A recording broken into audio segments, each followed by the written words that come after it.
জয় যিশু, hallelujah, amen, praise the Lord. আমি ঈশ্বরের বাক্য বাইবেল প্রেরিত পুস্তক 15 অধ্যায়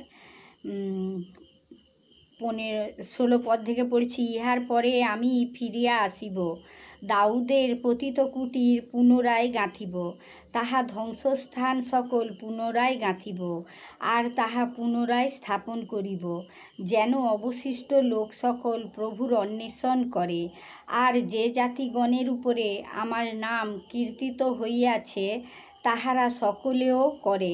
প্রভু এই কথা কহেন, তিনি পুরাকাল অবধি এই সকল বিষয় জ্ঞাত করেন। অতএব আমার বিচার এই, পরজাতিগণের মধ্যে যাহারা ঈশ্বরের প্রতি ফিরে, তাহাদিগকেও আমরা কষ্ট দিব না, কেবল তাহাদিগকে লিখিয়া পাঠাইব, যেন তাহারা প্রতিমা সংক্রান্ত অশুচি, ব্যভিচার, গলা টিপিয়া মারা, প্রাণীর মাংস ও রক্ত এই সকল হইতে পৃথক থাকে। কেননা প্রতি নগরে অতি পূর্বকালীন কালাবধি মসির এমন লোক আছে, যাহারা তাহাকে প্রচার করে।